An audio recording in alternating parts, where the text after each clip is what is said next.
Hello, Tantra people. Happy Tantra Tuesday.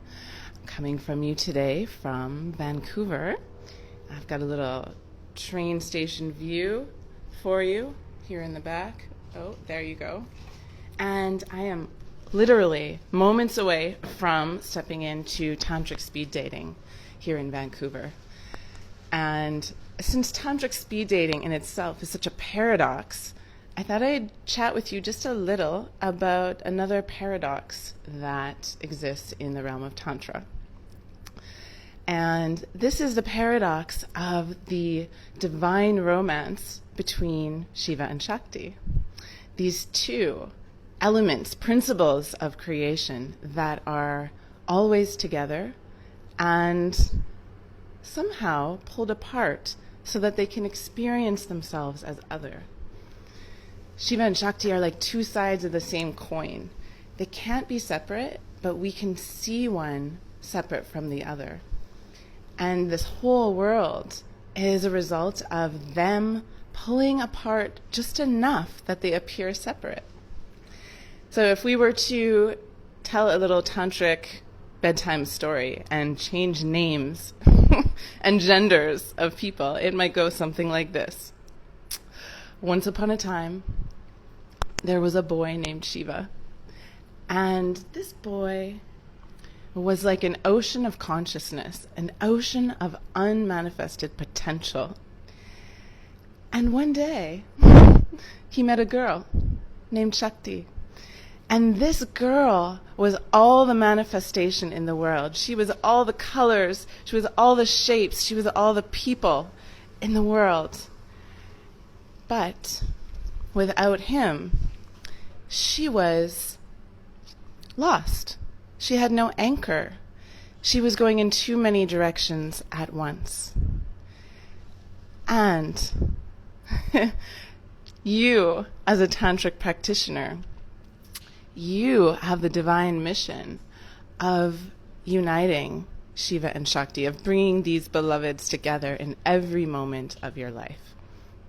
So what the heck am I talking about? Well, I'm talking about looking at your life as a lovemaking, as a uniting of consciousness, who's personified by Shiva, the boy in our story, even though the genders have been changed and overly simplified for the purpose of this story. But consciousness and energy are both waiting to be fully realized and united in every moment. And I'm going to use an example that you may have actually experienced yourself. Have you ever driven home after maybe a late night of work or a party and pulled into your driveway and realized, I have no idea how I got here? Has it ever happened? I know it's happened to me. When I did that, and I drove home, and I realized I had no idea how I got there, I had no Shiva with me. I had no consciousness, no awareness. I had all the movements. I had the turning of the steering wheel. I was physically moving across space. So I had the energy of the action, which is the Shakti, but no Shiva. So sadly, Shakti was alone that whole drive home.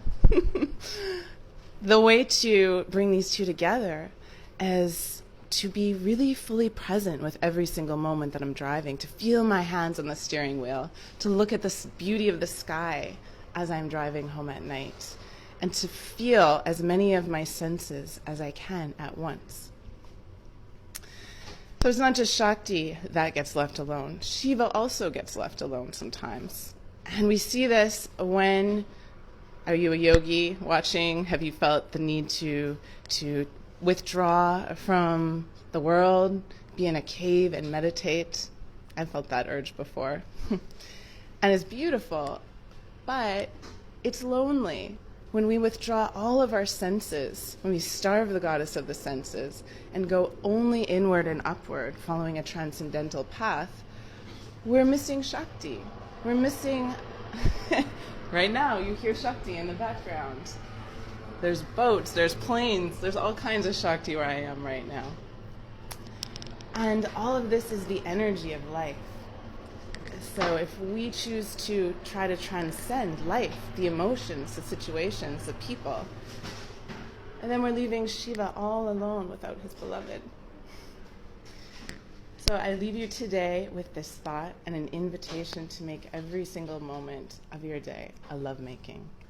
And if you're in Vancouver, I will see you in just a few minutes for tonight's edition of Tantric Speed Dating, where we will play with these concepts of Shiva and Shakti in every moment. Have a beautiful night. Bye for now.